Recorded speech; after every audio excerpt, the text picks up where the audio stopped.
we had this goal of being like really real up here. The last panel, everyone's getting hungry. So we kind of wanted to just be as real as we could and keep it fun. So what makes a great partnership? So this is one of the things I always tell our partnerships team, which is, this is off the record, C-suite, One of the things I always say is, I say, look, which may or may not be true. No one wakes up, no marketer wakes up and is like, I got to buy pro lacrosse.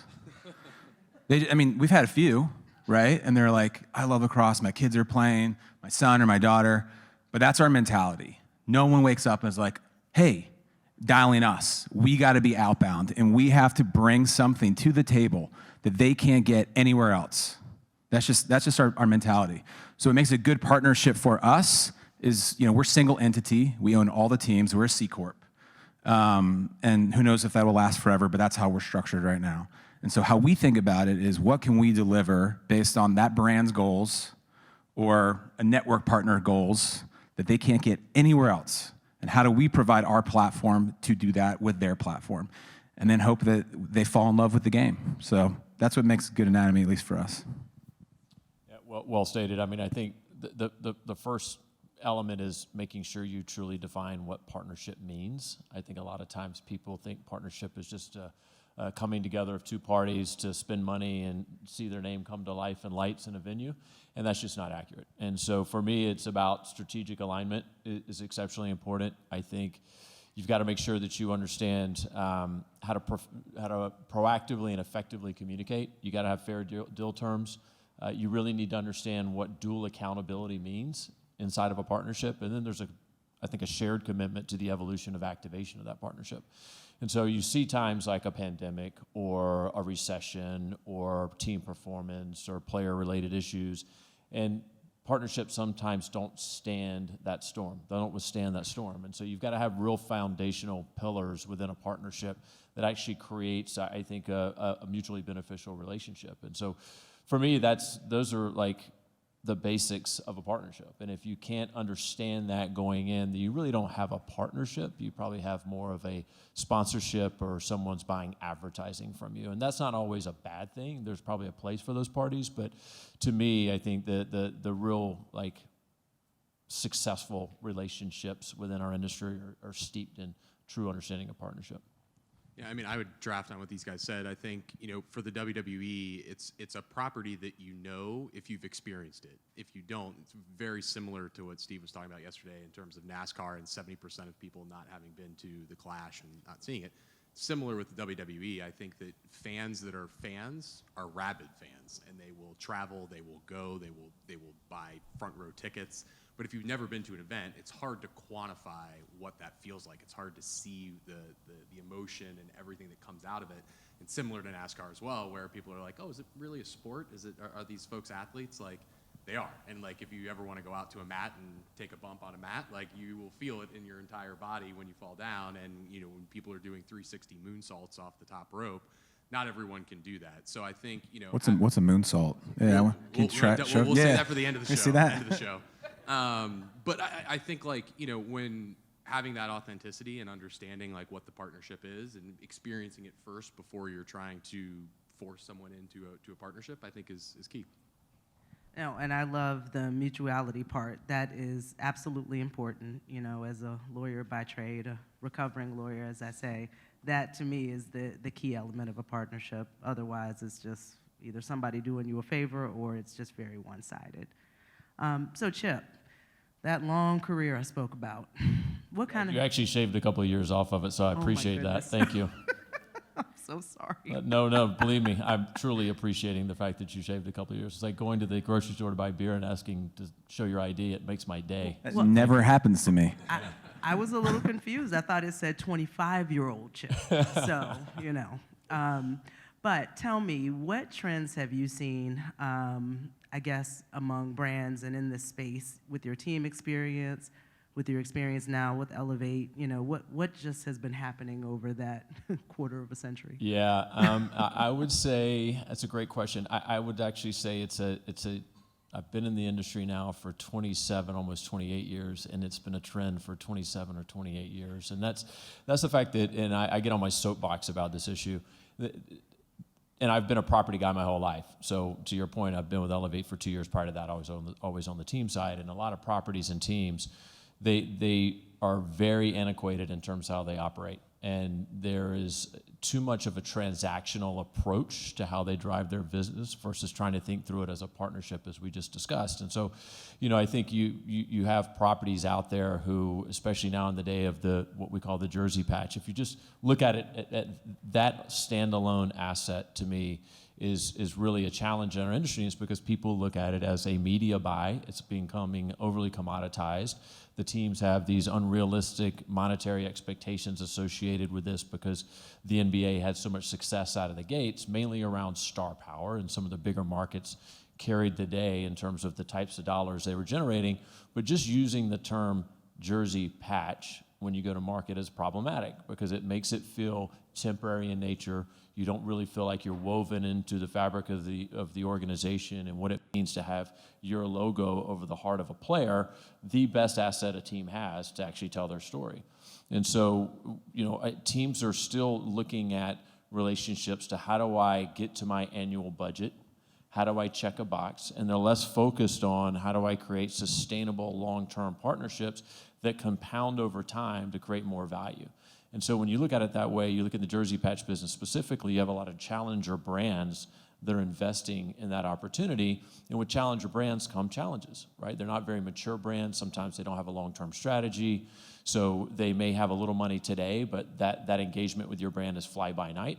All the other partners that you're talking to within your ecosystem look at that and say, I really want to be associated with best in brand organizations, and I'm not so sure that's one. And so these brands get into it without a strategy, and they should be looking at what I would prefer to refer to it as, uniform entitlement or uniform rights, much like they should a naming rights deal, right? In some cases, when you have an older long-term naming rights deal, these Jersey opportunities actually far outweigh monetarily in certain markets with certain brands, even your naming rights deal. And so to me, that trend has been going on for way too long. There's no infrastructure in place at the property side to support these big marquee partnerships. There's not a lot of analytics.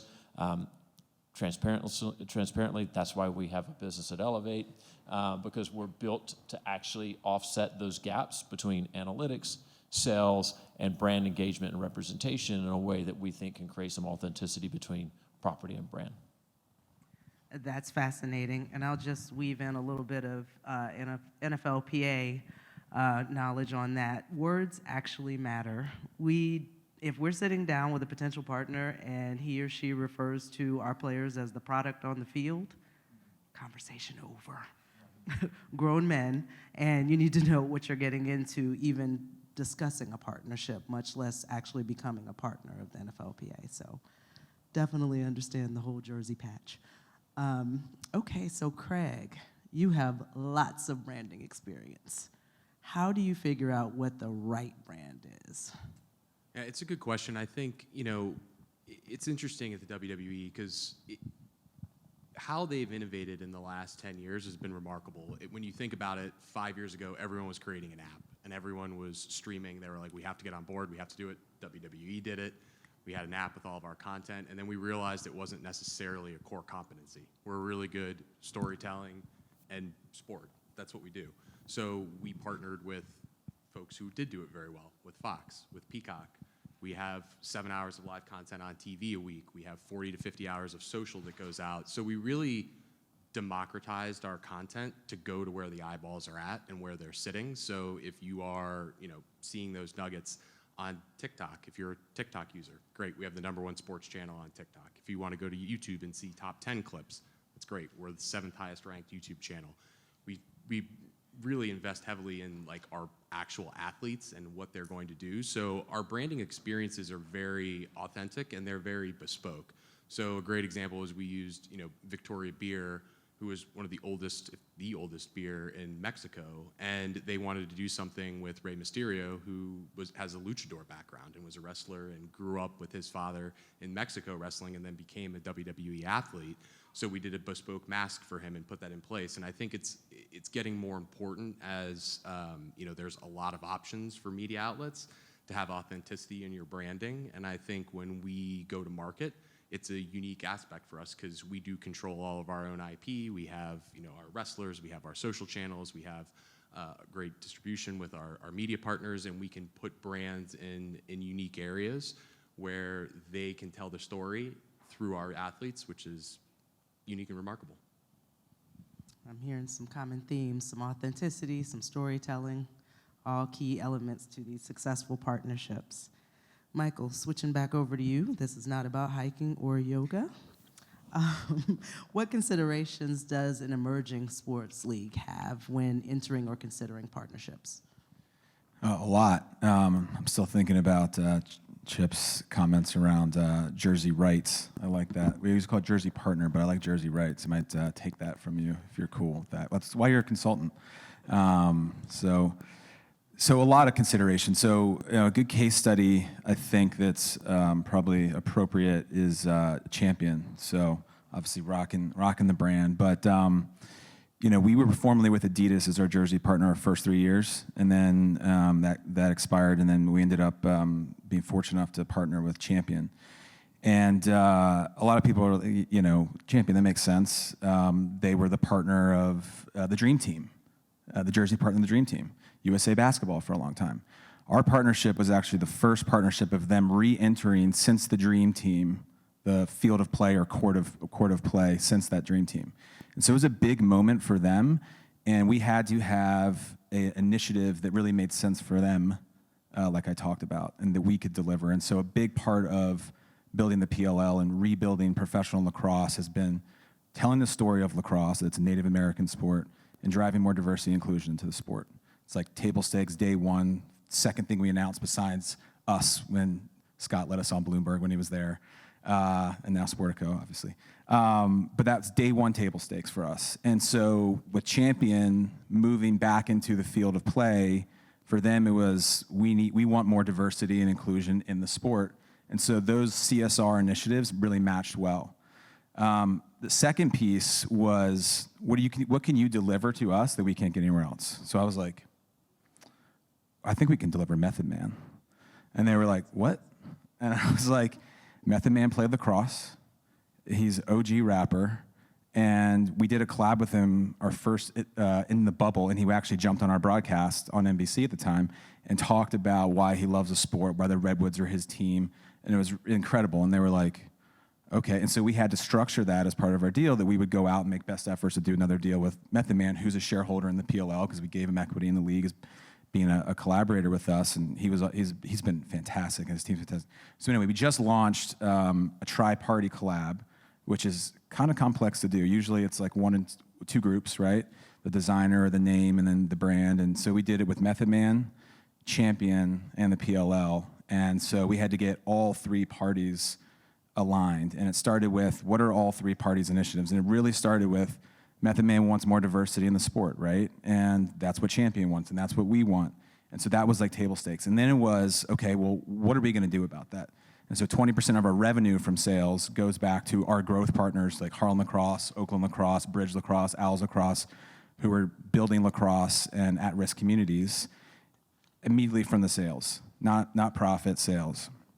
And then it was like building some really cool apparel that's Champion, so you know it's high quality, and the designs were all approved by each party. And that's not easy to do. So being able to launch that, I think we're about sold out now, 36 hours later.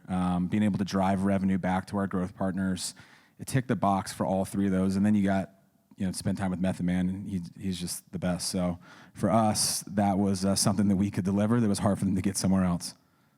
Does everybody know Large, who or a Method large. Man is? I need a hoodie. I need You a want hoodie. that? I got you. METHOD. I got something from you. I got to give something back to you. All right. So question, how did you come upon that information? I don't know that it's common knowledge that Method Man played lacrosse, or how did you even know which direction to research? So one of our players, his name is Jules Hennenberg, black player from New Jersey. His dad was part of the hip hop scene in like the early 90s and did a couple tours for Wu-Tang, was like a production manager.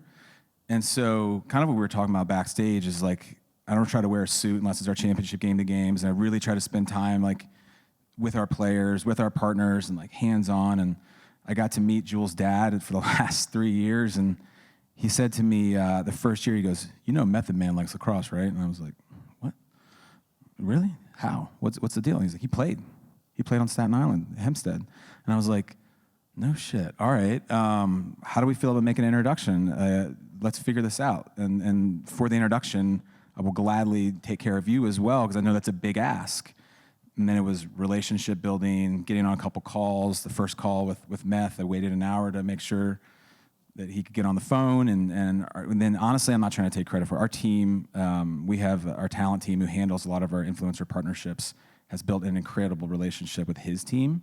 And then we were like, "We want you to come on to our broadcast at the time on NBC during the bubble, during 2020. And it was a big moment for him to telecast in and talk about some things he wanted to do. And so a lot of it has to be authentic, like a lot of people have been saying up here, and a real tie and passion for what we were doing. Absolutely. Totally understood.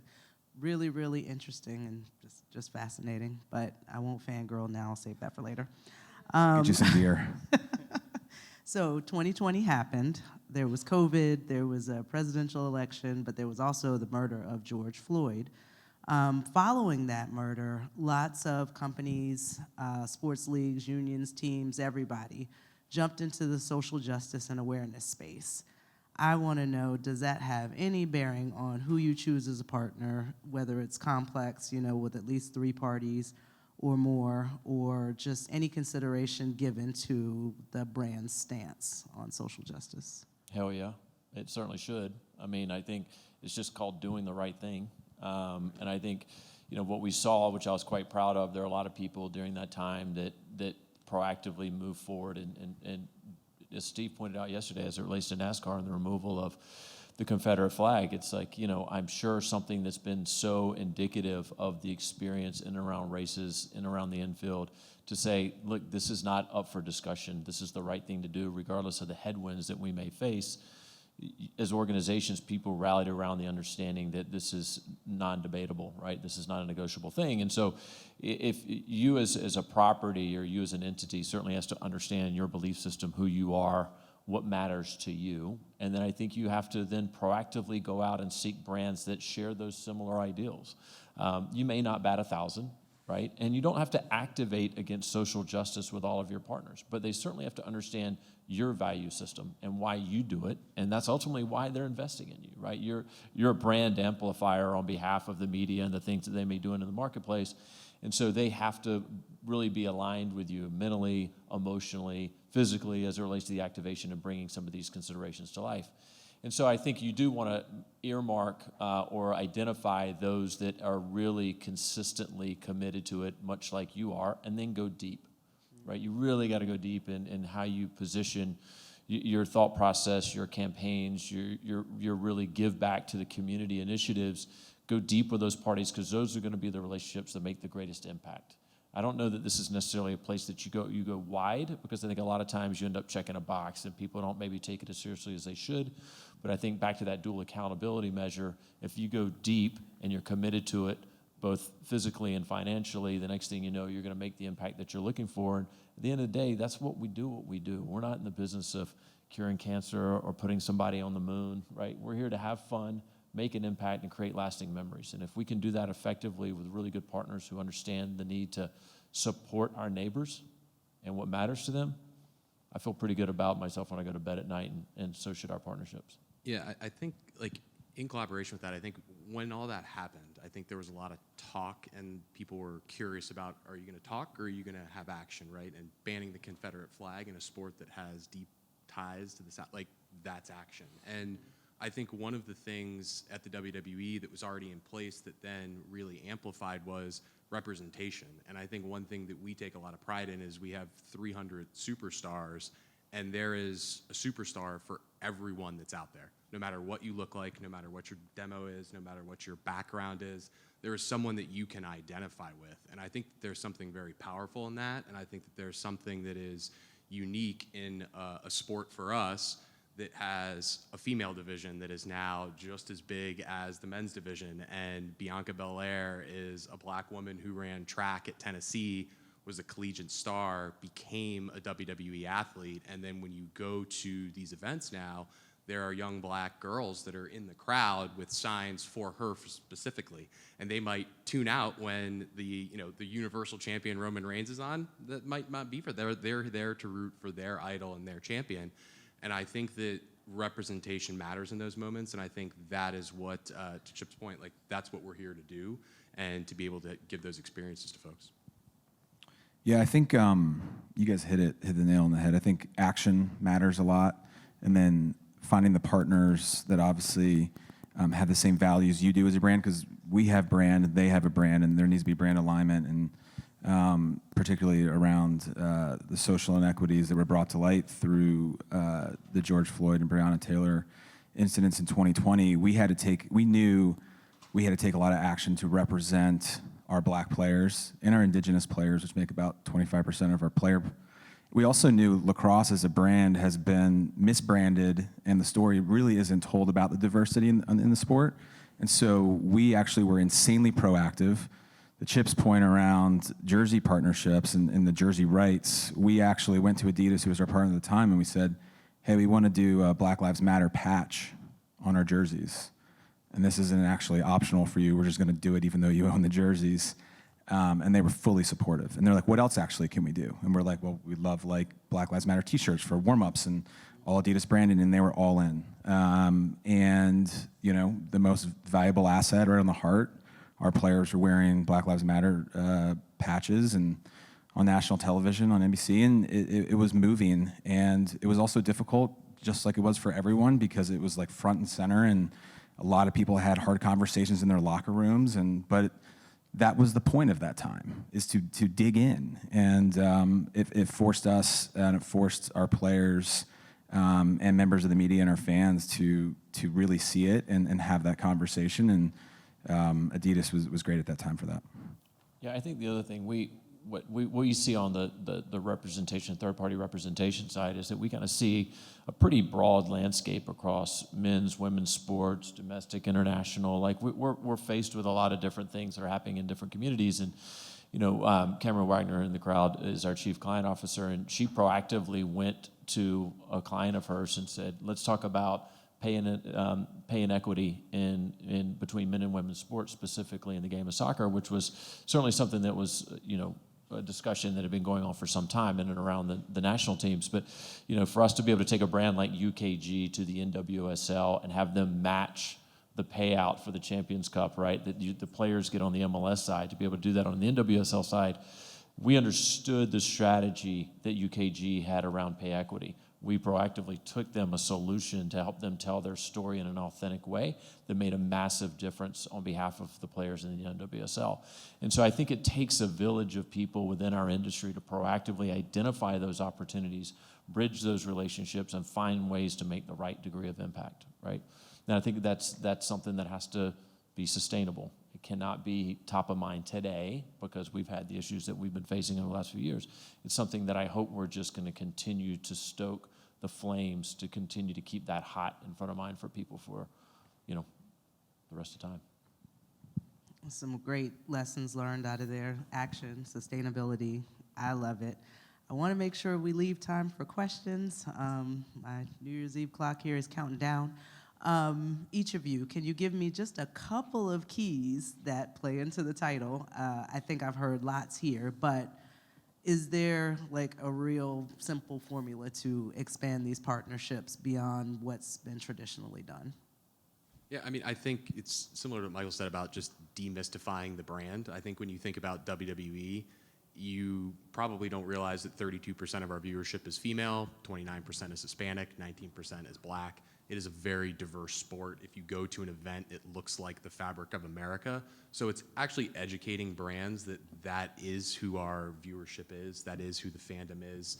It's making sure that they know what our value proposition is back to them. And, our purpose was to put smiles on people's faces. That's our mission. So to Chip's point, that's what we're here to do, and finding brands that authenticate with that is key for us. Yeah, I would just say, in a lot of cases, forget what you've always learned, right? I think it's really healthy to go into a new partnership discussion with a blank canvas and be creative, right? Listen, ask questions, understand, think about it with a long view, not the short view. I think those create really powerful partnerships. And I don't mean recreate the wheel, because not everybody has the resources to start from scratch all the time, but too often we put like the pieces of a puzzle in place and say everything's got to fit within that particular dynamic. And it's just doing your process and your partnerships and ultimately the fan a tremendous disservice. And I think that's what gets lost a lot of times. I mean, I heard Marie say earlier that when they think about it on the Amazon side is what's the value we're providing our customer? And on the property side, a lot of times we think of that through like the physical experience of selling the ticket, or what is my premium experience like from an F&B standpoint, or what does parking entail? On the partnership side, that's not always top of mind. It's like, here are the assets, here are the dollars, here's the box we check, let's make sure we hit, our annual budget, as opposed to saying, okay, partner, as part of the dual accountability, what are you going to provide our fans that's meaningful so that they lean into your relationship? I think we have to make sure that we think that through as we build out the blueprint for successful partnership. I mean, these guys nailed it. I think one of the cool things about being a league or a team is that you're kind of like a marketplace. We're talking about B2B relationships right now. One of the things that I really try to think about, our mission statements to trailblaze the future of professional sports, that's player and fan focused. So the other side of the marketplace are the fans. And that's why brands come to us to partner, is because they want access to our demographics and to our fans. And so we're like really fan obsessed, and probably starts because I'm obsessed with them, because if we don't have fans, we don't have a business, right?